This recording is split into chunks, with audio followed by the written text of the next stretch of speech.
No one in that luxurious restaurant knew the woman standing quietly near the entrance was his wife. Ryan was smiling, holding another woman's hand, believing his secrets were still safe. But Emily did not cry. She did not scream. She simply walked to their table, placed a small box in front of him, and said, "Open it." What was inside that box would destroy every lie he had built. This story teaches us that silence is not weakness sometimes. It is the calm before justice arrives. At its heart, this is a story about betrayal, dignity, and the strength to walk away from someone who never deserved your loyalty. If this story moves you, please like, comment, share, and subscribe to the channel for more emotional stories with powerful life lessons. She'll never find out. She's too busy being the perfect little wife. Ryan Carter laughed when he said it, sitting across from his mistress at a candlelit table, holding her hand as if the woman waiting at home did not exist. While Emily Carter sat alone in their house, he ordered the most expensive bottle on the menu and made promises he had no intention of keeping. Ryan believed he was untouchable. That was Friday night. 1 week later, in the same restaurant, a waiter walked up behind him, placed a thick envelope on the white tablecloth, and said quietly, "Sir, this is from your wife." Ryan Carter stopped breathing. If this story hits you tonight, subscribe to our channel. Drop a comment and tell us what city you're watching from. I want to see how far this story travels. Now stay with me, because Emily Carter was not the kind of woman who went looking for trouble. That was what people never understood about her. Not her friends, not her co-workers, and certainly not her husband. She believed the best in people until the evidence became too loud to ignore. Emily was organized, composed, deeply loyal, and, if she was honest with herself, a little too trusting for a woman who had spent 10 years married to Ryan Carter. 10 years. She used to say that number with pride at dinner parties and family gatherings, especially when younger couples asked her the secret. 10 years. And she would smile quietly and say, communication, honesty, showing up for each other every day. She believed every word. She had built her adult life around those words. So when the receipt fell out of Ryan's suit jacket on a Tuesday morning in October, Emily almost didn't pick it up. She was doing laundry. Ryan had already left for work. The house was quiet in that particular way it always was on weekday mornings. The kind of quiet that used to feel peaceful to her, that she used to stand in for just a moment before the day began. She had his charcoal gray suit in her arms, the one he'd worn Friday night. And when she turned it inside out to check the pockets before she dropped it into the dry cleaning bag, the receipt fluttered out and landed face up on the hardwood floor. She almost didn't look at it. She picked it up the way you pick up any piece of paper that falls on your floor, automatically, without thinking. She was already moving toward the trash can in the kitchen when the numbers registered in her brain. She stopped walking. She looked down at the paper in her hand. 412 dinner for 2 Friday night at Maison, a French restaurant downtown that Emily had mentioned wanting to try for 2 years and that Ryan had consistently described as overpriced and pretentious every single time she brought it up. Her first thought, the thought she would later be almost ashamed of, was completely innocent. She thought maybe he was taking a client out. Maybe it was a business dinner and he forgot to expense it. Maybe there was a perfectly reasonable explanation for why her husband had spent $412 at the most romantic restaurant in Dallas on a Friday night when he had told her he was stuck at the office until 10:00. She stood there in her kitchen holding that receipt, and she thought every generous, forgiving thing she could think of. Then she thought about Friday night. She had been on the couch when he came home. She had been watching television and waiting for him. And when he finally walked in at 10:15, she had asked him how the meeting went. She could hear his voice so clearly it was almost like he stood beside her. Long, exhausting. "I'm just glad it's over." He had kissed the top of her head, gone upstairs, and showered. He had showered the moment he came home from work. She had noticed that at the time and filed it away without knowing why. Now she knew why. Her hand was trembling slightly as she set the receipt down on the kitchen counter. She pressed her palms flat against the cool granite, and she breathed in and out, in and out. She was not going to fall apart in her own kitchen at 7:30 in the morning over a restaurant receipt. She was not that woman. She had always prided herself on not being that woman. But the trembling didn't stop. She took out her phone, pulled up the restaurant menu, and stared at the prices. 2 appetizers, 2 entrees, 2 desserts, and a bottle of wine that cost more than 2 weeks of groceries. That was $412 at Maison. That was a dinner that took planning. That was a reservation made in advance. That was not a spontaneous business meeting that accidentally ended at an expensive French restaurant. Emily set her phone down very carefully. The way you set something down when your hands aren't entirely under your control. She picked up her dry cleaning. She finished the laundry. She went to work. She did not say a single word to anyone that afternoon. Ryan called her at 2:00 the way he always did on Tuesdays. He asked how her day was going. He told her a mildly funny story about something that happened at a lunch meeting. He said he'd be home by 7 and asked if she wanted him to pick up Thai food on the way. She said sure. Thai food sounded great. She asked him how work was going. He said busy. He said they had a big account keeping him on his toes. She said she understood. She listened to his voice the entire time she was on the phone. Listened to it. She listened to his voice like she was studying it, looking for the place where the surface cracked and the performance showed through. She heard nothing. His voice was warm, easy, and completely natural. He sounded like a man with nothing to hide. Either she was wrong, or he was very good at this. When she hung up, she sat at her desk for 3 full minutes without moving. Then she opened her laptop and typed his email address into the recovery field. She knew his password. They had always shared passwords. Early in the marriage, it had felt like proof of trust. She had never used that trust to check on him, not once in 10 years. She used it now. She opened his inbox, searched for Maison, and the thread appeared immediately. The reservation was in his name. Table for 2. Friday, October 3rd, 7:00 p.m. Window table. Champagne on arrival. Champagne on arrival for a business meeting. Emily's hands went still on the keyboard. Below the reservation was another email confirming the champagne and rose petal arrangement. Rose petals. Her husband had ordered rose petals for a business dinner. She closed the laptop. She looked out at the Dallas skyline and breathed carefully. The way you breathe when you are trying not to make a sound in a place where you absolutely cannot make one. She did not cry. That surprised her. She had expected tears. Instead, something colder and more focused settled inside her. It felt like a door closing, like something soft becoming something harder. She thought, I need to know everything before I do anything. 1 week, she told herself. 1 week watching before she made a move. She worked in marketing, so evidence mattered to her. You gathered it, checked it, confirmed it, then acted. She would treat this the same way, calmly, logically. But once you start looking for evidence, it has a cruel way of showing up fast. By Wednesday, she had found 2 more receipts, not in his suits, but in the recycling bin under his desk in the home office where he worked some evenings. One was from a hotel, the Adolphus, one of the oldest, most beautiful hotels in the city. The receipt showed 2 nights, one in September, one in August. She had not known about either of those nights. On both of those nights, Ryan had told her he was out with clients. By Thursday, she had found the second phone. She found it by accident, the way most people find the things they were never supposed to find. She had been looking for the car insurance documents in the filing cabinet in the home office when she pulled out a folder and the phone slid out from behind it and landed on the floor face up. It was a cheap prepaid phone, the kind people buy when they do not want anyone seeing their call history. It was locked, but a notification lit the screen while it was in her hand. A text from a contact saved simply as O said, "Miss you already." Then the phone buzzed again. "Can't stop thinking about last night."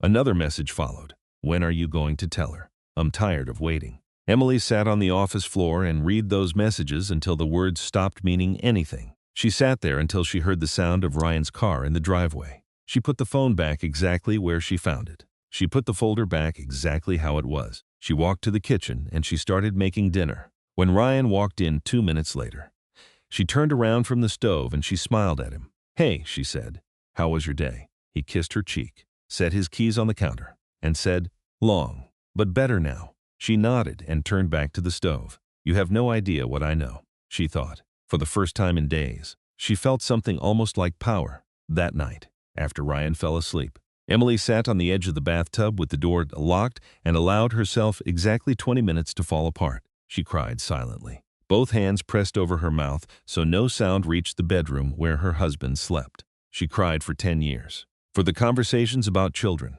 for every anniversary dinner, every Sunday morning, every moment when she had looked at him and thought, "This is real." At the 19-minute mark, she stopped. She washed her face with cold water. She looked at herself in the mirror the way you look when you are deciding who you will be next. She thought of her grandmother, a woman who had survived worse, and the sentence she used to say, The first thing grief tries to do is make you stupid. Don T let it.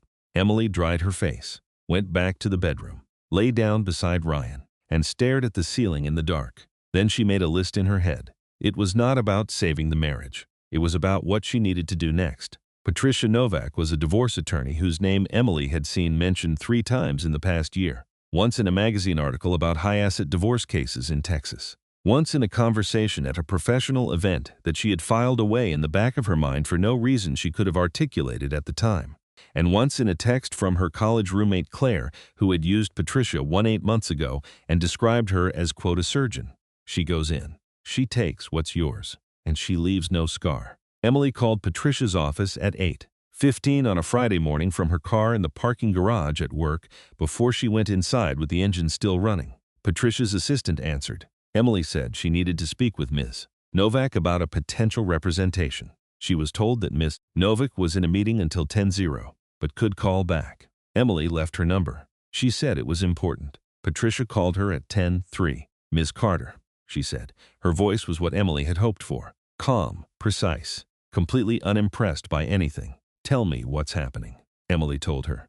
She told her in the same organized, evidence-led way she presented marketing data to clients, systematically starting with the receipt, moving through the hotel records, ending with the phone. She kept her voice level. She did not editorialize. She stated facts. When she was done, there was a brief silence. Then Patricia said, "How long do you think this has been going on?" Emily said, "Based on what I found, at least 6 months, possibly longer." Patricia asked, "Do you want to save the marriage or end it?" Emily had expected to hesitate. She did not. "End it," she said, "but I want to do it right." Patricia said, "Good. Come in Monday morning. Bring everything you found. Do not change your behavior. Don't confront him. Don't move money. Don't say anything that tips him off. The element of surprise is the most valuable asset you currently have. Don't waste it," Emily said. "I understand." She sat in her car for another 4 minutes after she hung up, looking at the steering wheel. Then she went inside and had a completely normal day. Monday's meeting with Patricia was 2 hours long. Patricia reviewed everything. Emily had brought the receipts, the photographs Emily had discreetly taken of the hotel confirmation emails on Ryan's computer, the notes Emily had made with dates and times. Patricia was thorough and quiet. She asked precise questions and wrote on a legal pad in handwriting so small Emily could barely read it from across the desk. At the end, she set down her pen, folded her hands, and looked directly at Emily.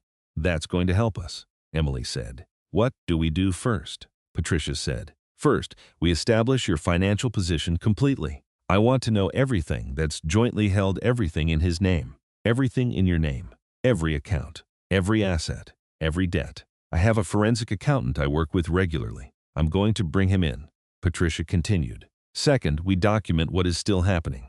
My firm works with an investigator. She's excellent and discreet. I'd like to authorize surveillance for the next 30 days. Emily repeated the word surveillance, and Patricia clarified. Photographs, meeting logs, proof of the ongoing affair. In Texas, adultery can matter in the division of marital assets. With the asset profile you described, that matters," Emily said. "Do it." Patricia paused, then looked at her carefully. "One more thing. Are you all right, Miss Carter?" Emily thought about the 20 minutes on the edge of the bathtub, the mirror, and her grandmother. Then she said, "I have been holding myself together my whole life. Ms. Novak, that will not be the problem." Patricia studied her, then said, "No, I do not think it will be." Within 2 weeks, Sandra confirmed everything. She was quiet, methodical, forgettable in the useful way a good investigator must be. Her folder contained photographs, logs, and evidence of 17 separate meetings between Ryan Carter and Olivia Brooks over 63 days. Olivia Brooks. That was her name. Emily looked at the photographs with deliberate steadiness. Olivia was 27, a junior account manager at Ryan's company. Pretty in the uncomplicated way people are before they learn how complicated the world can be. In the photos, Olivia looked like someone who believed she was about to get everything she wanted. Emily expected rage or humiliation when she saw her face. Instead, what she felt was closer to pity. Not pity from above. Pity for someone standing in a room where the walls were about to come down. Emily said to Patricia, "He's told her he's going to leave me." Patricia looked up. "Yes," Sandra confirmed it. "He's promised her it will happen soon. He's been lying to both of us." "Yes." Emily closed the folder and set it back on Patricia's desk. "Then I want to talk about the plan. That Thursday afternoon, inside Patricia Novak's quiet, powerful office, the plan took shape. It started with Sandra's intelligence. Ryan had made a reservation. Sandra had confirmed it through sources Emily didn't ask about and didn't need to know at Meridian, the most exclusive restaurant in Dallas, for the following Friday night. The reservation was in Ryan's name. The booking notes described it as a special occasion dinner. Sandra had learned that Ryan planned to use the dinner to tell Olivia he was ready to leave Emily. He wanted to walk into Meridian still technically married and walk out having made his choice, publicly, permanently. At least, that was the story he had sold Olivia. Emily listened, then asked, what if he walks into that restaurant expecting one ending and walks out with another? Patricia had been waiting for that. Emily saw it in the almost smile that crossed the attorney's face. Patricia opened a drawer and slid a large manila envelope across the desk. I had these prepared 3 days ago, she said. I was waiting to see whether you would reach the same conclusion I did. Emily looked at it. The divorce papers. Patricia nodded. Complete, signed by me, and requiring only his signature. Every piece of evidence is organized and attached. Emily picked up the envelope. It was heavier than she expected. She imagined Ryan, the candlelight, the champagne, and Olivia believing the night was the beginning of her story. How do we make sure it gets delivered? Emily asked. Leave that to me, Patricia said. Emily set the envelope down, breathed in, breathed out, and said, let's do it. In the days that followed, she moved with the quiet efficiency of someone who had stopped asking for permission. She was angry, but the anger had become useful. She was sad, but she no longer let the sadness run the room. She gave it small, private spaces, then returned to the work. Above all, she was ready. She moved what mattered to Claire's apartment in small, ordinary trips. Photographs, jewelry, childhood keepsakes, the little paintings she had collected over the years. Nothing large enough to draw attention. Nothing Ryan would notice until it was already too late. She did this quietly and methodically on days when Ryan was at the office using the back of her own car, and 2 afternoons when she told her assistant she was working from home. She changed the direct deposit on her paychecks to an account Ryan didn't know about. She spoke with the forensic accountant Patricia had recommended and followed every instruction precisely. She knew down to the dollar where she stood financially. She knew what was hers, what was his, and what the court would likely view as marital property. She signed a lease on a clean, bright apartment she had toured virtually, in a neighborhood she had always liked, with a balcony facing the skyline. She paid the deposit and 2 months' rent, then told no one except Patricia. On Thursday night before the dinner, Ryan made pasta, poured wine, and asked what she had been thinking about because she seemed quiet. Just work, she said. Big project. I'll tell you when it's done. He nodded. That S, my girl. Always working. Emily smiled and looked at him across the table. This was the man she had loved, the man she had chosen, the man who had discussed having children with her while his secret phone sat hidden 12 feet away. The feeling was grief, anger, and something almost like forgiveness. Not the kind that says it was okay, but the kind that means, I am putting this down and walking away. Tomorrow night, she thought. This ends, Ryan said. I have a late dinner tomorrow. Client thing. Don't wait up. Okay, she said. She took a sip of wine. I hope it goes well. And she meant it. Not for him, but for herself. She hoped every detail landed exactly as planned. She hoped that envelope hit the table with the weight of every lie he had told. She finished her pasta, washed the dishes, went to bed, and slept better than she had in months. The next morning, after her first full night of sleep in weeks, Emily woke at 5:45, made coffee, and sat at the kitchen table with a legal pad and a pen. She heard nothing from the bedroom.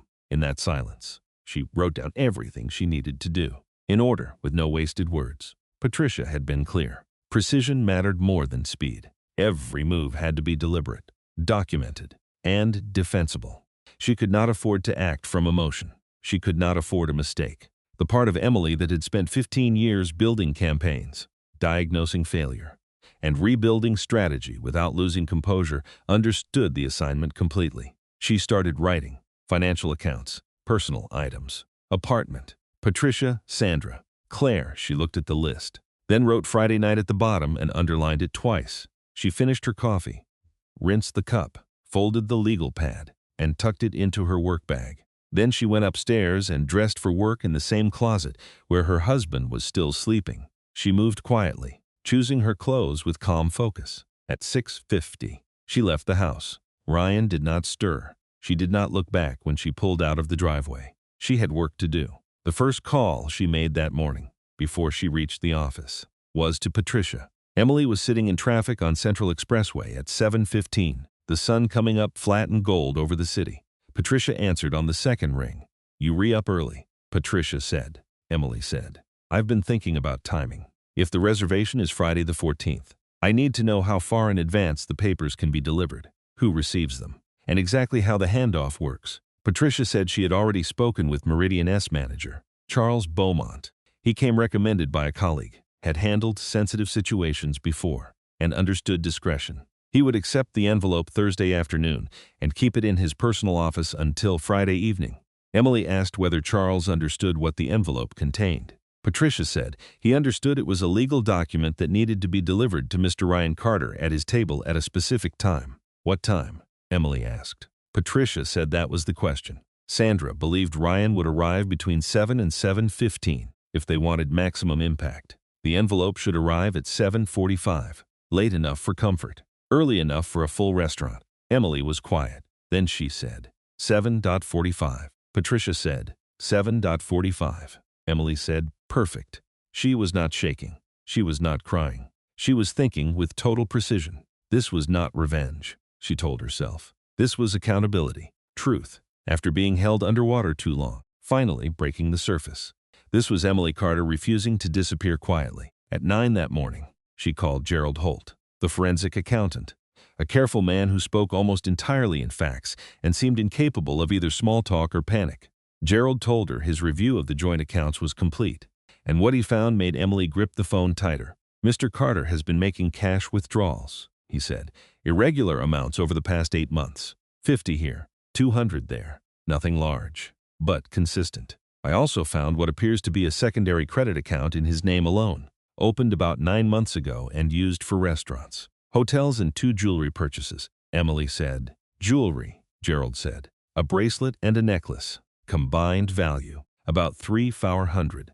Emily said nothing for 4 seconds. "And our joint savings?" Gerald said they were untouched. Retirement accounts intact. Home equity unchanged. Ryan had been careful, funding the affair separately, either to protect himself legally or to keep Emily from noticing. "Or both," Emily said. Gerald agreed. She thanked him and asked him to send the full report to Patricia. After hanging up, she stared at her office wall. Jewelry, 3,400. She thought of the June anniversary card that had said, "You are my whole world." She had thought at the time that he seemed a little distracted, a little elsewhere, but she had chalked it up to work pressure and let it go. He had bought another woman jewelry the same month he gave Emily a card that said, "You are my whole world." She picked up her pen. She went back to work. By 10:30 in the morning, the second enormous thing had already happened. By 10:30, something else had begun, though Emily did not know it yet. Claire Matsuda, her closest friend since sophomore year of college, had been watching her for weeks. 22 years of friendship had made Claire impossible to fool for long.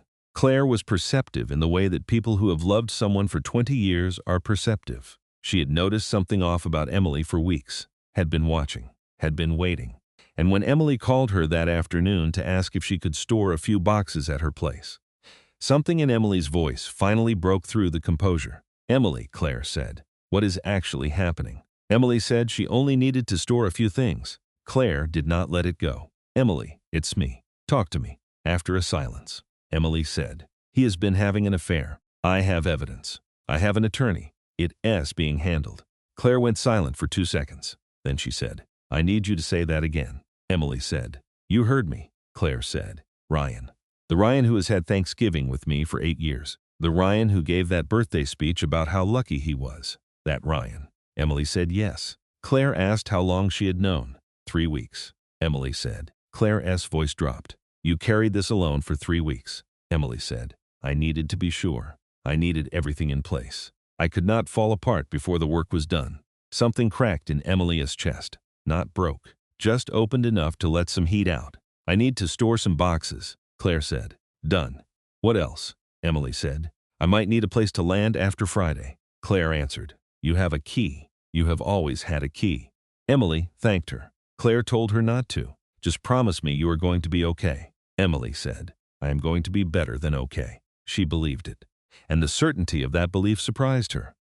She never took anything large enough to be obviously missed.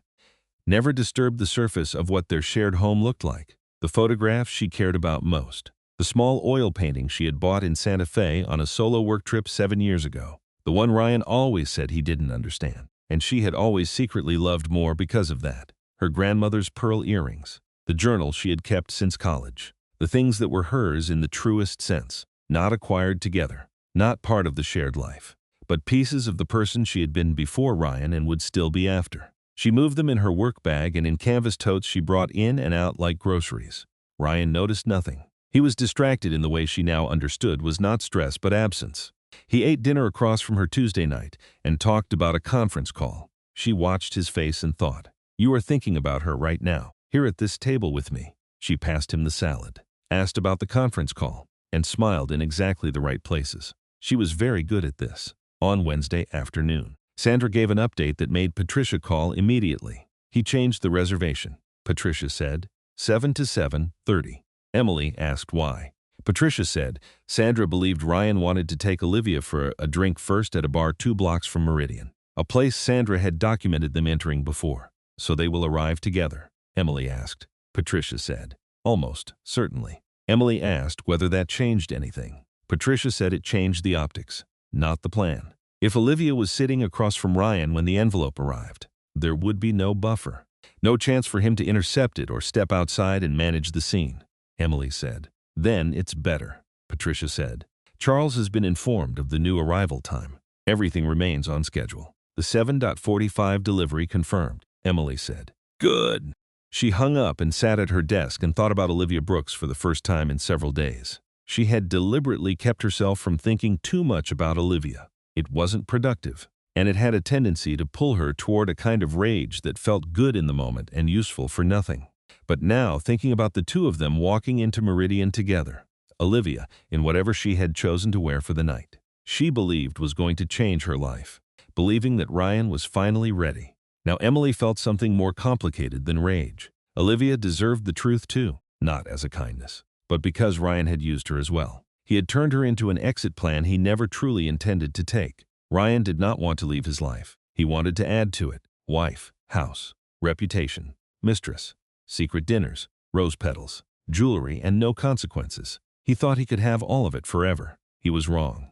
Everything looked the same on the surface, while underneath the pressure builds and builds. Emily went to work. She had 3 meetings. She reviewed copy for a campaign her team had been developing. She ate lunch at her desk. She was to all observable evidence. A woman having a perfectly ordinary Thursday. At 2:00 in the afternoon, Patricia texted her envelope delivered to Meridian. Charles has confirmed receipt. Everything is in place. Emily read the text under her desk during a meeting. She typed back one word, good. She put her phone away. She focused on the meeting. That evening, Ryan made a phone call from the back porch while Emily was in the kitchen, and she did not strain to hear it.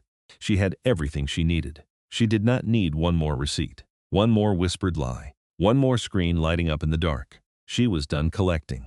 Now all she had to do was wait for what she had already set in motion. He came back inside, said the food smelled great, and she said it was almost ready. They ate. He told a story from work. She laughed in the right place. Until she went to bed. She remained the wife he still believed he understood.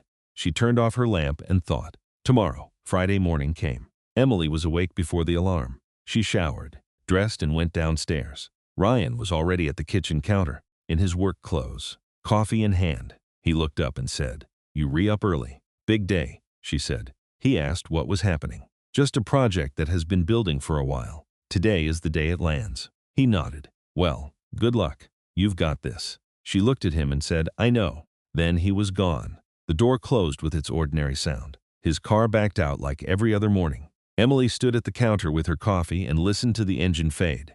"The next time I see you," she thought, "will be the last time you see this house." She sent Claire a text tonight. "Be ready." Claire responded in 40 seconds. "I'm ready. Have been for days." You, Emily, looked around the kitchen. The coffee maker, the fruit bowl, the photograph on the refrigerator from a trip they had taken to Colorado 4 years ago. The two of them on a mountain trail, laughing at something neither of them would now be able to remember. She had already taken the photographs that mattered. This one she was leaving behind. Let him look at it.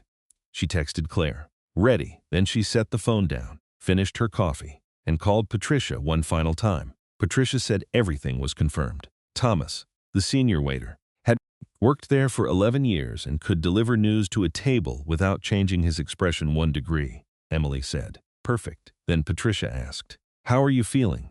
Emily answered honestly, "Like someone who has carried a very heavy thing for a very long time and is about to set it down." Patricia was quiet, then said, "After tonight, we move forward. Don't to think beyond tonight. Just let it happen." Emily thanked her for everything. Patricia said, "This is what I do. But you did the hard part. You held together when most people would not have." Emily hung up, left the office, took the elevator to the garage, got in her car, and drove to Claire's apartment.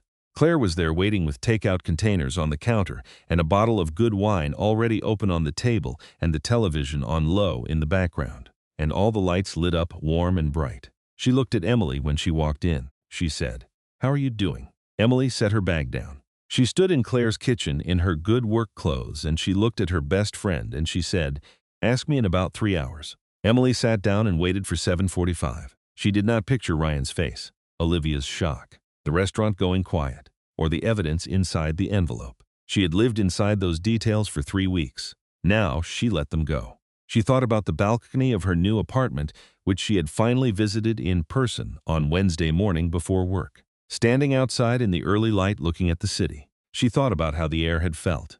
She thought about the way the skyline looked from that height, familiar and entirely new at the same time, like something she had always known was there, but had never quite allowed herself to see clearly. She thought, "That is mine now." Claire refilled her glass without being asked. At 7:43, Emily's phone lit up. A text from a number she didn't recognize, Patricia's investigator. Sandra doing what she had been asked to do if the plan held. The text said 4 words. It said, "He is inside. Confirmed." Emily read it. She put the phone face down on the table. She picked up her wine glass. 2 minutes. She thought about Ryan smoothing his tie in the mirror.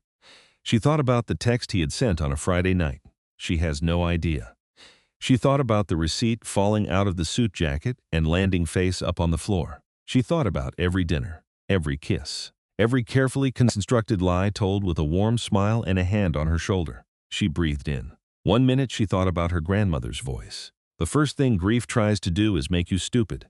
Don't let it." She hadn't. The clock on Claire's microwave changed. 7:45. Somewhere across the city, in a restaurant full of candlelight and quiet conversation, and the soft sound of a pianist playing something beautiful, a man named Thomas was walking toward table 7 with a large envelope in his hands. Emily set down her glass, closed her eyes, and thought. Now 7:45 came and went. In Claire's apartment, Emily did not move. The television was still on low in the background. Some cooking show, someone chopping vegetables with great urgency, and the sound of it was so aggressively normal that it almost felt funny. Almost. Claire had her own glass of wine, and she was watching Emily the way you watch someone who is standing very close to the edge of something. Claire had her own glass of wine and watched Emily the way you watch someone standing close to an edge. Not because you think they will fall, but because you love them. At 7:48, Emily's phone lit up. Sandra again. Envelope delivered. Waiter confirmed. Standing by. Claire said quietly, "It happened." Emily said, "It is happening right now." Claire set down her glass, folded her hands, and said nothing else. She understood that this was not a moment for words. It was a moment to be present while something enormous moved through the air across the city. At that precise moment, Ryan Carter was holding an envelope he had not expected and could not yet make himself open. Emily didn't know that yet. She was about to find out. At 7:51, her phone rang. Not a text. A call. The number was Ryan's. She looked at it. The phone rang once, twice, 3 times. Claire watched her face. Emily watched the screen. On the 4th ring, she declined the call. He called back immediately. She declined it again. A text came through Emily. "Pick up the phone." "Please." She put the phone face down. Claire said, "He called." Emily said, "He called." Claire said very carefully, "Are you okay?" Emily thought about it honestly, the way she had been making herself do everything these past weeks.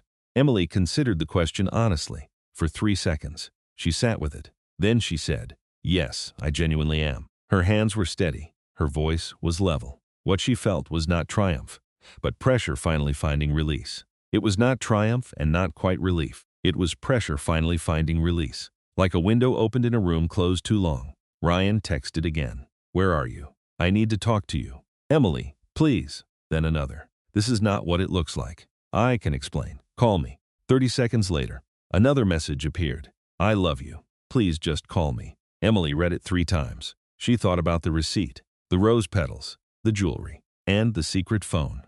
Then she turned the phone face down again. "More wine," she said. Claire stared at her, then reached for the bottle. "You are the most composed person I have ever met." Emily held out her glass. "I had 3 weeks to practice." What she did not yet know was how perfectly the envelope had landed. And the full story of it was more than she had planned, for even accounting for everything she had planned. Thomas, the senior waiter, had approached the table at 7:44. Ryan and Olivia were midway through their first course. The conversation, according to what Sandra could reconstruct from her position, had been warm. Olivia laughing at something Ryan had said. Ryan leaning forward with that particular posture of a man performing his most charming self. The table had champagne already poured. The kind of champagne you order when you believe the evening is a celebration. Thomas had set the envelope on the table in front of Ryan with both hands. "The way you place something that requires care," he had said in a voice calibrated to be heard at the table and nowhere else. "Sir, a delivery from your wife." The word wife landed in that sentence like a stone dropped into still water. Olivia heard it first. Emily would later learn this from Sandra, who had a clear enough position to observe the table from a distance. Olivia's expression changed before Ryan's did because Olivia understood what it meant before Ryan had even processed the words. Olivia had been waiting for months to stop being a secret, and in one sentence spoken by a stranger in a well-cut jacket, she understood that she was not about to stop being a secret. She was about to become a casualty. Ryan looked at the envelope for what Sandra estimated was 4 or 5 full seconds without touching it. Then he picked it up. He opened it the way you open something you already know is going to hurt you. Carefully, slowly, as if the pace of opening it might change what was inside. The first thing he saw was the cover letter from Patricia Novak's office on firm letterhead. The first page was Patricia Novak's cover letter. Formal notice of intent to dissolve the marriage of Emily Rose Carter and Ryan James Carter. Citing adultery and attaching supporting evidence. Behind it were photographs. Not vague, not arguable. Photographs. Sandra's photographs were time-stamped, geotagged, and clear. Ryan and Olivia entering the Adolphus Hotel in August, leaving together in September, and walking into a restaurant in October when Ryan had told Emily he was at a client dinner. They required no explanation. Behind the photographs, the hotel receipts printed and organized by date. Behind the hotel receipts, the text messages transcribed and time-stamped pulled from the records Patricia's firm had obtained through proper legal channels. And behind all of that, at the very back of the envelope, a single sheet of paper with 5 words written in Emily's own handwriting. Not typed, not printed, but written in the clear, precise script that Ryan had seen on birthday cards and grocery lists and anniversary notes for 10 years. The note said, "You made your choice. Now I'm making mine." Sandra reported that Ryan read the note and then sat completely still for somewhere between 10 and 15 seconds, not moving, not speaking, just sitting with the note in his hand. And the rest of the evidence spread across the white tablecloth in front of him and the champagne going flat in the glasses. Olivia across the table said, "And this part." Sandra heard clearly, Ryan, what is that? What is all of that?" Ryan didn't answer. Olivia reached across and took one of the photographs. She looked at it. She set it down. She picked up another one. Sandra reported that Olivia's face went through approximately 4 distinct expressions in about 6 seconds. Confusion, recognition, understanding, and then cold fury. Olivia had believed she was chosen. Now she sat in a full restaurant holding proof that Ryan had been giving 2 women different versions of the same performance. Olivia asked, "How long, Ryan? How long were you actually going to wait before telling her? Were you ever going to tell her? Or was this just something you were doing while you kept your real life exactly where you wanted it?" Ryan said. "It is not that simple," Olivia said. Dante, just that word. No heat, no tears, no performance. Sandra later said it was more devastating than any scene could have been. After that, Ryan's composure finally broke. He put his hands over his face. He sat in the middle of a full restaurant with the evidence of his double life spread across the table and his hands over his face. People at nearby tables had stopped pretending not to look. Olivia stood up. She picked up her bag from the back of her chair with the careful, deliberate movements of someone who is concentrating very hard on not breaking apart in public. She looked at Ryan one last time and said, "I hope she takes everything." Then she walked out of Meridian without looking back. Ryan sat alone at table 7 with champagne, photographs, and divorce papers. Then he picked up his phone and called Emily, back at Claire's apartment. Emily's phone rang for the third time at 8:03. She looked at the screen. She looked at Claire. She turned the phone face down again. The calls kept coming. 807 Ryan calling. 811 Ryan calling. 8:14. A text. "Emily, I know you planned this. I know what you did. We need to talk. You owe me that." Emily read that one and felt something move through her that was not quite anger. It was sharper than anger and colder. The feeling of someone who had heard one thing too many. She picked up the phone and typed, "I do not owe you anything, Ryan. Check your voicemail. My attorney has left you the next steps. Direct all further communication to her office. Please direct all further communication to her office." She sent it. She put the phone down. Claire, who had read every word, looked at her with an expression that was equal parts admiration and something close to awe. She said, "Emily." Emily said, "What?" Claire said, "You are absolutely terrifying. I mean that as the highest possible compliment." Emily almost smiled. "The first real one in 3 weeks. Patricia says I am in a strong position," Claire said. "Patricia is understating it." Then Ryan texted again. "You are really doing this after everything. After 10 years. Emily read it once and put the phone down. For a moment, she considered answering. Then she understood there was nothing left to explain. Patricia had already answered him with more precision than Emily ever could. In the document spread across a restaurant table across the city. She opened Patricia's voicemail and put it on speaker for Claire. "Emily, it is Patricia. Sandra has confirmed the delivery went as planned.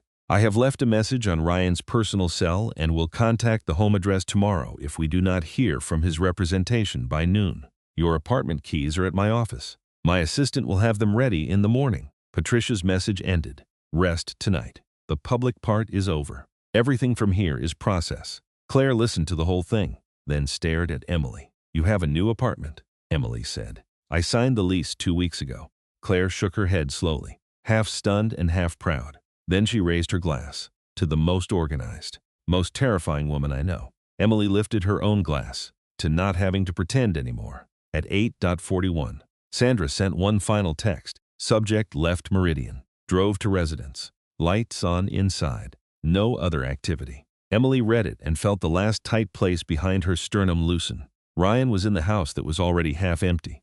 He was walking through rooms and finding absence where he had expected comfort. The small painting gone. The jewelry box emptied. Half the closet cleared.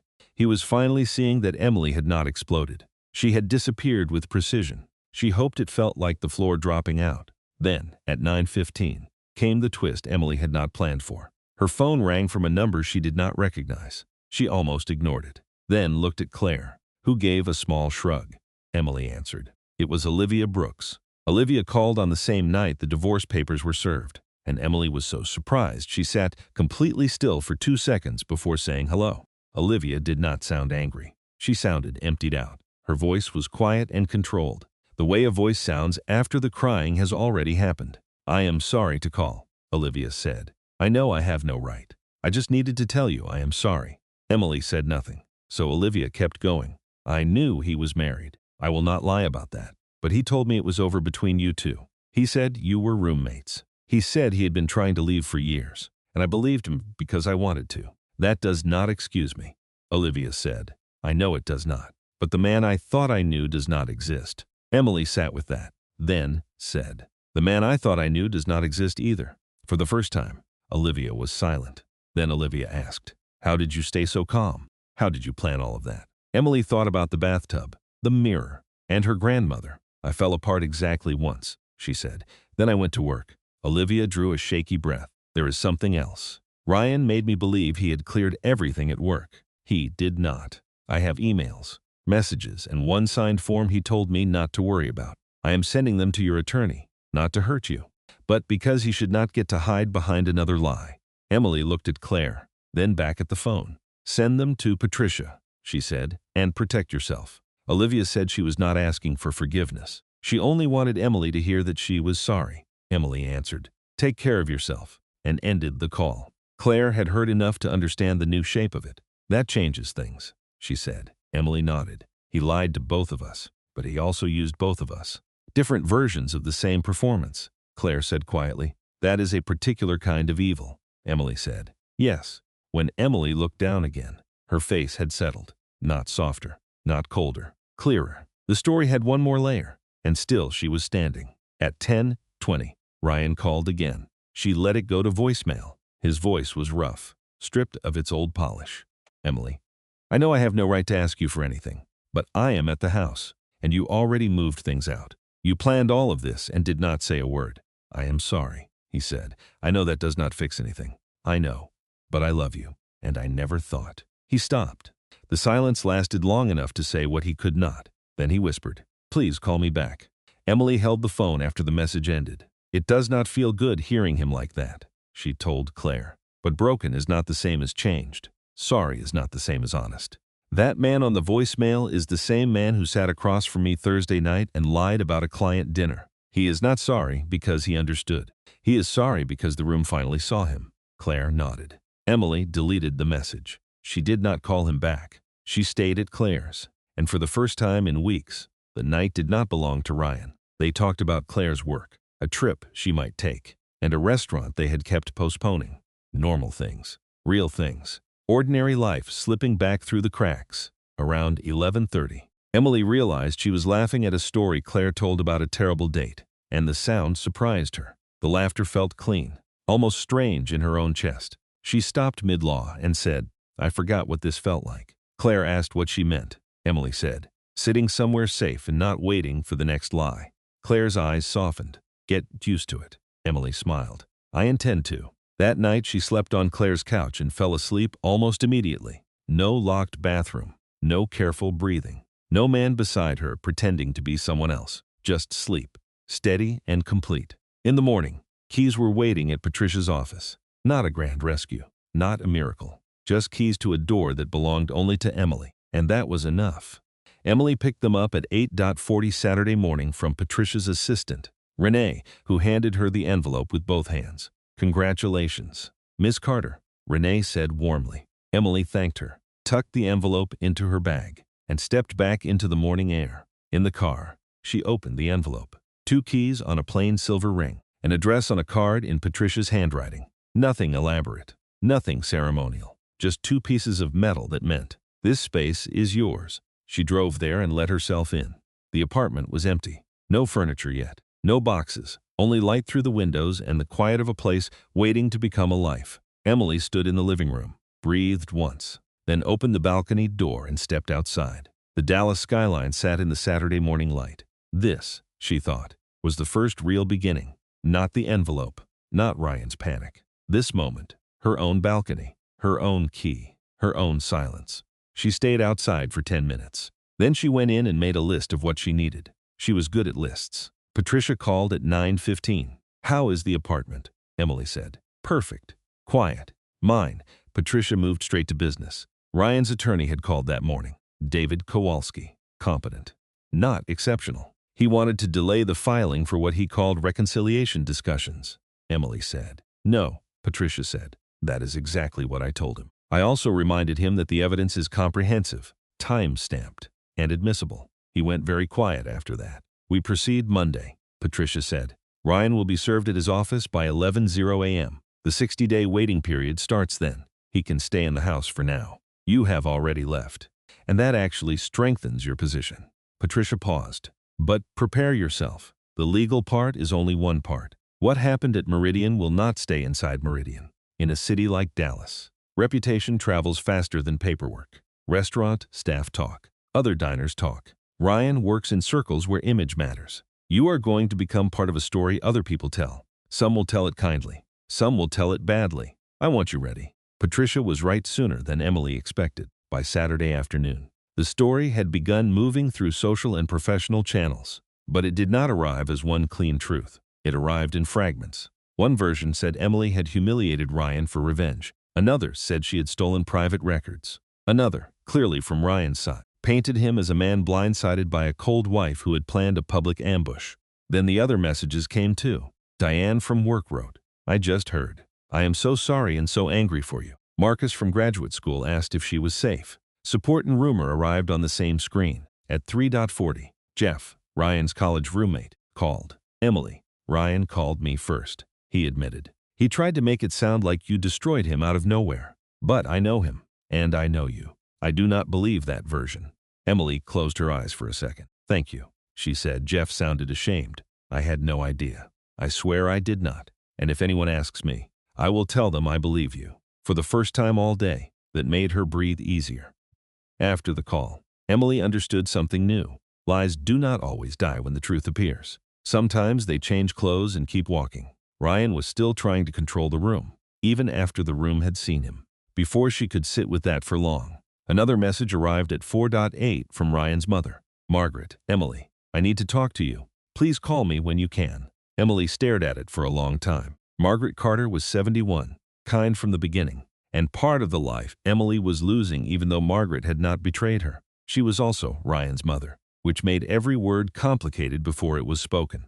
Emily typed back, Hi, Margaret. I am sorry you are going through this. I will call you soon. I promise. Then she put the phone down. She needed more solid ground before she could carry someone else's grief too. Her therapist would have agreed. Emily had made her first appointment with Dr. Sarah Okafor the Wednesday before, not because she was collapsing, but because she wanted to make sure she did not collapse later, when everyone assumed she was fine. At the first session, she had said, I am not here because I am falling apart. I am here because I do not want the ground to open under me 6 months from now. Dr. Okafor called that unusually self-aware. They talked for an hour. Emily cried twice, not the hard crying from the bathtub, but the quieter kind that comes when you finally say the truth out loud. She left feeling as if a closed room had been aired out. On Saturday afternoon, she asked to move her Tuesday appointment to Monday. She had a feeling she would need it sooner. She was right, because Sunday was when Ryan showed up at Claire's. Emily was in her new apartment with takeout on the floor and a book in her hand when Ryan called at 11:47. She did not answer. He called again at noon, then again at 12:08. 3 calls in 20 minutes required an answer. Ryan, you need to go through Patricia's office, she said. He said he knew, but needed to hear her voice. Then he asked where she was. You are not at Claire's. Already. He stopped too late. Emily went still. You went to Claire's. Ryan said he only wanted to know she was safe. Emily's voice cooled. Do not go to Claire's. Do not come to my workplace. Do not try to find where I live. If you do, Patricia will file for a protective order, and I will get one. Do you understand me? Silence, then Ryan said. Very small. I just wanted to talk, Emily said. There is nothing to talk about. He asked for one conversation. Emily thought about it for 2 seconds. Then she said, No cruelty, no shouting. Just a door closing firmly, completely, with both hands. Goodbye, Ryan. She ended the call. She set the phone down and picked up her book. Her hands were steady. Later, she would tell Dr. Okafor that this was the moment she knew she would be okay. Not when Ryan panicked, but when she said no and meant it. That moment, with takeout going cold beside her and the silence of her own apartment around her, was the moment. Monday arrived with the clarity of a properly organized day. Emily met Dr. Okafor at 9. Earlier than their regular appointment. She told her about Ryan going to Claire S., the calls, the deleted voicemail, and the unanswered texts. Dr. Okafor listened with the kind of attention that makes you say more than you planned. At the end, she asked, How did you feel when you told him no? Emily said, Free. Dr. Okafor wrote something down. Then she said, I want to ask something that might be uncomfortable. Is there any part of you that wants him to suffer? Emily thought about it honestly before answering. In the beginning, yes, Emily said, when I was still finding things. Part of me wanted him to hurt the way I hurt, but now I just want it over. Clean, finished, behind me. Whether he suffers isn't my job anymore, Dr. Okafor said. That is a very healthy place to be, Emily said. It took work to get here, Dr. Okafor said. It always does. At 11:00 a.m., Ryan was formally served at his office. Patricia texted at 11:04. Served, confirmed by process server. He accepted. No incident. Emily read the text outside Dr. Okafor's building and thought, it is real now. She waited for grief or relief to hit her. Instead, there was quiet. The city went on around her, indifferent to the legal end of her marriage. She texted Patricia back, Thank you. Keep me updated. Thank you. Keep me updated. She started her car. She went to work. The office was the same. Her desk was the same. Her team was the same. though Diane caught her eye across the room when she came in and gave her a look that said, "I see you. I'm here." Emily nodded back. That was enough. She had meetings, a presentation, and 2 campaigns that needed her attention. She gave them her full focus because the work required it, and because work was not avoidance. It was the part of her that had always been true, the part that had survived intact, and maybe, if she was honest, had come through the last 3 weeks sharper than it was before. Her director, a woman named Helen, who had been in the industry for 30 years and had seen more than she ever discussed, called her into her office at 3:00 in the afternoon. Helen said, "Close the door." Emily closed it.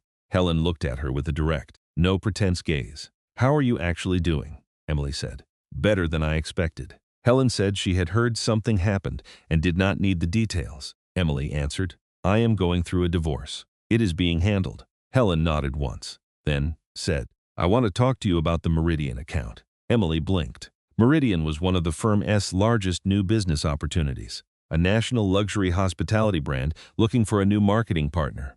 "I know what you've been going through," Helen said. "I'm asking you because of it, not in spite of it. I've watched you for 2 weeks, and you're sharper than I've ever seen you. Whatever happened has focused you in a way people can't fake." Helen leaned forward. "You're not the same person who walked in here 6 weeks ago. I don't know exactly who you are now, but I want that person leading my biggest pitch." Emily sat with it, then said, "Give me the brief."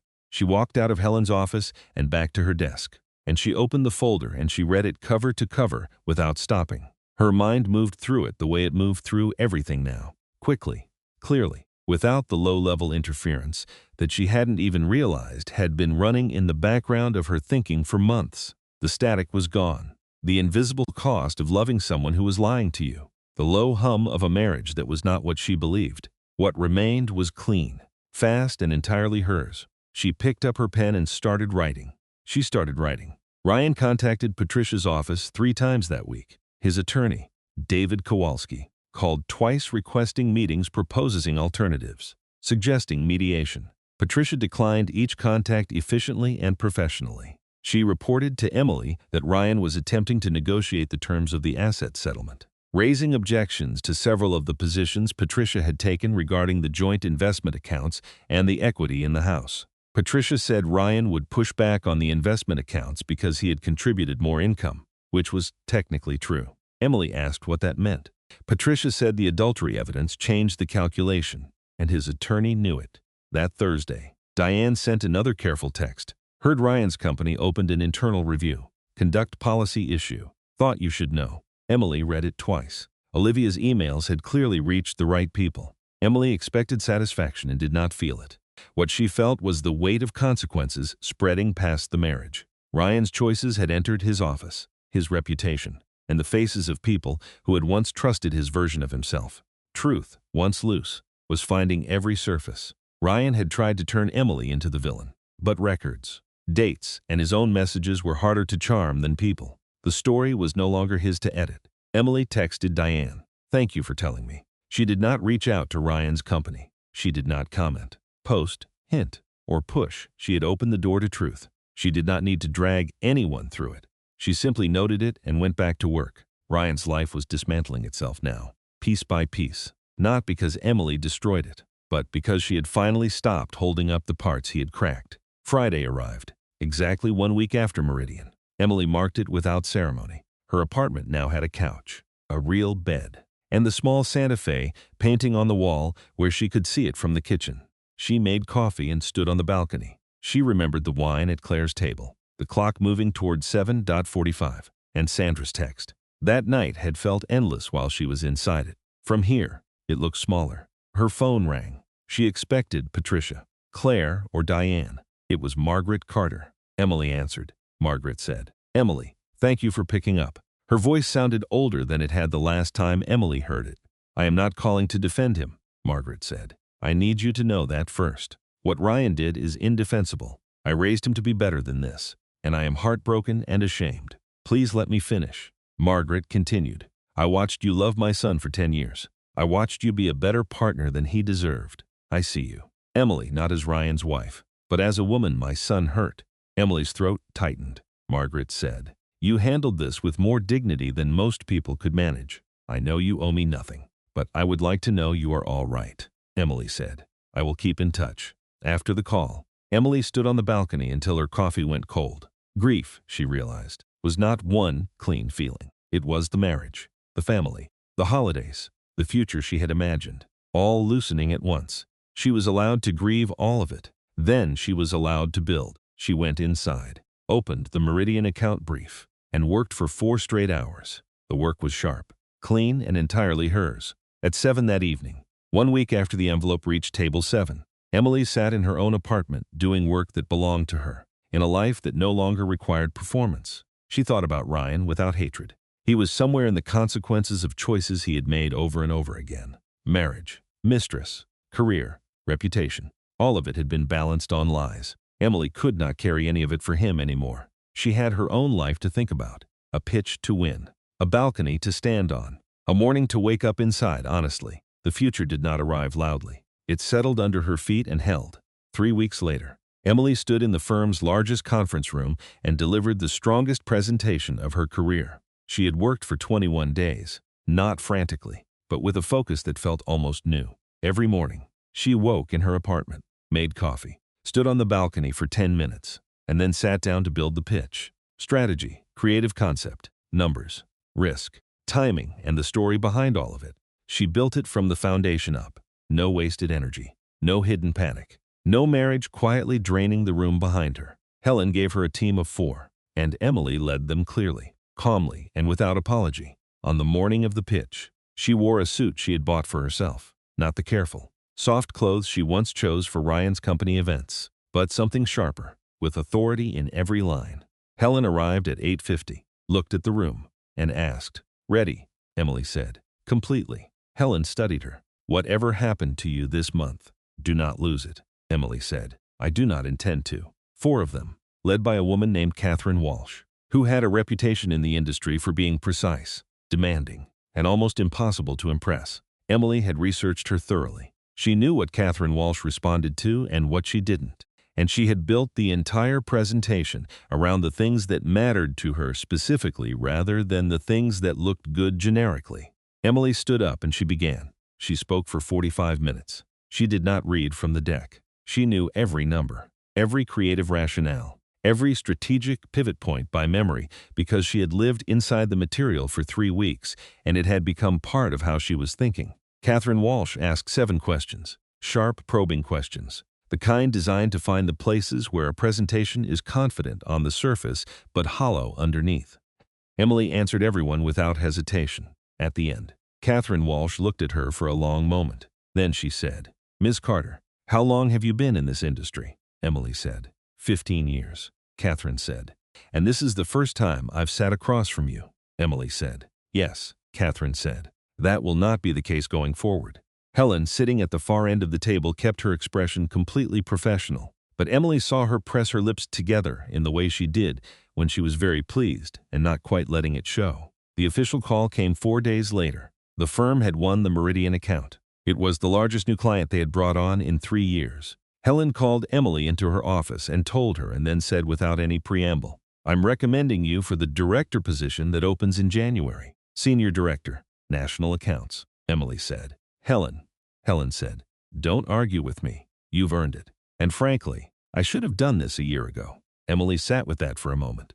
A year ago, she had been spending energy she did not know she was spending, feeding a marriage that was giving nothing real back. Her work had never been bad, but it had not been this. Not at full capacity. Not with this much room inside her own mind. She said, "Thank you, Helen."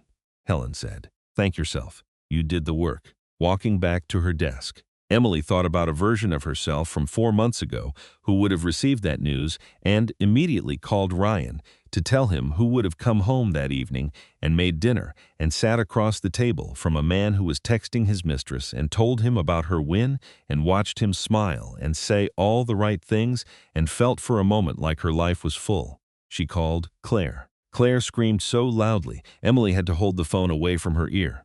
The divorce moved with the grinding efficiency of legal processes. Never fast enough. Always one more document, one more signature, one more exchange between attorneys. Always requiring one more document, one more signature, one more exchange between attorneys. Patricia managed it with her customary precision. Ryan's attorney continued to push on the asset division, continued to raise objections, continued to deploy the various procedural tactics that attorneys use when their client's position is weak, but their client refuses to accept it. Emily let Patricia handle the legal back and forth and kept her attention on what was growing. Then, 8 weeks after the filing, Patricia called on a Wednesday afternoon. "I have news that will feel complicated," she said. Ryan's company had completed the internal review. He had been asked to resign. The issue was not Emily's revenge. It was policy, power, and a relationship with Olivia Brooks, who had been in his department. He negotiated a quiet exit, Patricia said. But it is an exit. Olivia had resigned 3 weeks earlier and had already taken another position. Emily listened without the satisfaction she once imagined she might feel. Ryan had built his title, salary, corner office, and reputation as carefully as he built his marriage. Now the scaffolding had come down. Emily said, "I did not want this." Patricia answered, "I know, but these are consequences of choices he made." Patricia said, "You did not cause them. You simply stopped protecting him from them." Emily stayed with that sentence long after the call ended. She had spent 10 years smoothing edges, filling gaps, helping their life look whole. She had protected him without knowing it. That night, in therapy, she cried not for Ryan, but for the years of herself she could not get back. Dr. Okafor said, "Grief is not always about losing something good. Sometimes it's about understanding the cost of what you endured." Emily wrote that sentence in her journal and read it again before bed. January arrived cold and clear. On January 3rd, Emily accepted the senior director promotion. She signed the paperwork in Helen's office and felt the steadiness of a door opening for something she had earned. She took her team to lunch at a restaurant that belonged to no old memory, not Maison, not Meridian, somewhere new. She looked around the table and recognized the feeling slowly. Contentment. Simple, uncomplicated contentment. She ordered the good wine and raised her glass. To doing the work. Everyone drank. Diane caught her eye and mouthed. "You good," Emily mouthed back. "I really am." The settlement finalized in the 3rd week of January. Ryan's attorney had stopped fighting and accepted Patricia's terms with only minor adjustments. Emily received her fair share of the marital assets. Supported by Gerald's accounting and the documentation, the house sold. Ryan moved across the city. Investment accounts were divided. Retirement funds protected. Patricia called it one of the cleaner resolutions she had seen in a case this tense. Emily signed the final papers on a Tuesday. When it was done, she sat with the pen still in her hand. Patricia asked, "How do you feel?" Emily said, "Like I can breathe." Patricia gathered the papers, precise as always, then looked up. "You handled this with remarkable grace," Patricia said. Emily answered, "I had a good attorney." Patricia almost smiled. "Yes, you did, but that is not what I mean." Emily understood and nodded. Outside, the January air felt sharp and clean. Emily stood on the sidewalk and thought, "It is done." She did not feel victory. She felt lighter, as if she had finally stopped carrying a house on her back. She drove home and stood on her balcony. That was where she was standing 8 weeks later, on a Saturday morning in March, when Daniel Foster called for the first time. At first, she almost did not place the name. She had met Daniel for maybe 20 minutes at a professional event in February. He was an architect, connected through a developer working near her firm. They had talked at the edge of the room about work, the city, and a building he was designing on the east side. He was interesting without trying to be. The rare kind of person who listened before speaking. When someone pulled her into another conversation, he had said, "It was good to meet you, Emily," and had meant it plainly. She had given him her card and then, for once, let the moment remain simple. Now his name was on her phone. "Emily, it is Daniel Foster. We met at the Horizon event in February. I hope this is not strange," she said. "Not strange." "Hi," he laughed softly, honest enough to sound nervous. "I have thought about calling for a few weeks," he said, and kept not doing it. Then I decided I was being ridiculous. "Would you want to get coffee sometime?" Emily looked out at the city and asked, "Why did you wait?" Daniel answered carefully. He had gone through a hard year himself and knew the difference between reaching for someone and running from loneliness. "I wanted to be sure I was calling for the right reason," he said. Emily was quiet, then said, "Coffee sounds good." They met the following Thursday at a place near her office, clean and untouched by her old life. Daniel was already there, reading something on his phone. When he saw her, he stood not performatively, just naturally. Emily expected the meeting to feel effortful, like testing weight on a healed injury. It did not. It felt like a conversation that had been waiting for both of them to arrive, he told her, without asking for sympathy, that he had also been betrayed. 6 years with someone who had already left emotionally, while he was still trying to repair the house around her absence. At some point, Daniel said, "You realize you are standing in the doorway of a house the other person already left. You can keep standing there, or you can close the door and go somewhere else." Emily asked, "How do you know you are ready?" Daniel said, "When you stop looking at the door." She thought about that. "I am not looking at the door," he answered. "I know. How?" she asked. Daniel said, "Because you are here, not proving anything, not looking over your shoulder. Just here." Emily smiled a little. "You are very observant," he said. "Architectural habit."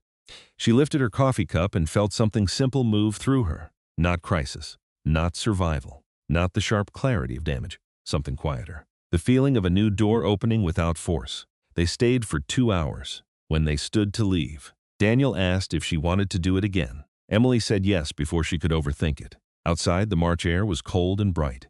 On the sidewalk, she stopped for 1 second just to feel the ground under her feet. Solid. Then she called Claire. "How was it?" Claire asked. Emily said, "Good. Really good. We are doing it again next week." "He is different," Emily said. "He was honest. He did not try to impress me. He talked to me like he genuinely wanted to know me." Claire said, "That is the minimum requirement, but I am glad you got it." Then Claire softened. "You deserve someone who shows up and tells the truth," Emily said. "I am starting to believe that," Claire said. "Good.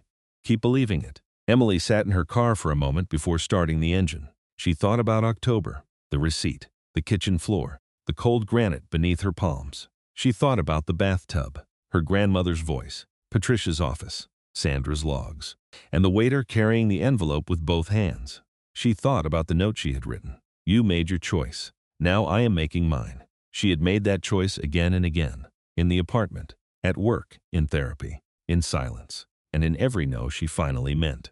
Now she sat in a March parking lot, feeling the first warmth of something beginning. It had cost more than she would have chosen, but it was real, and it was hers. She started the car and drove home. That night, she made dinner in her own kitchen, in the life she had rebuilt from the rubble of a lie. The food was good. The evening was quiet. The city glowed outside her window. 6 months later, on a warm September evening, she stood on that same balcony again.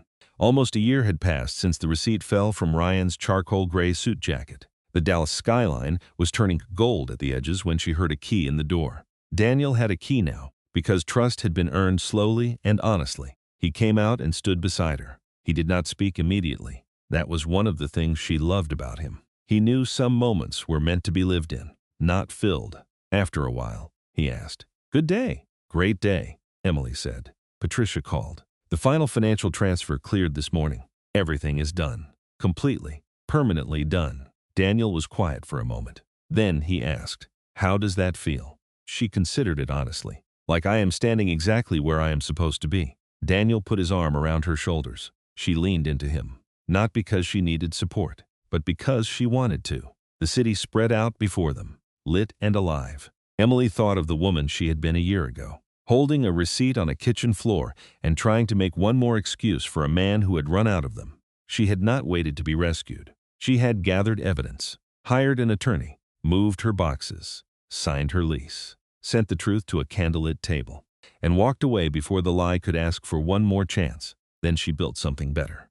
Not perfect, honest, and honest. Emily Carter had learned, was worth more than perfect ever promised to be. She stood beside a man who told the truth and looked over the city she loved. The last light moved across the skyline. She held all of it. Grief and growth, loss and becoming. The woman she had been and the woman she was now. She held it without flinching, and she was completely, at last, free.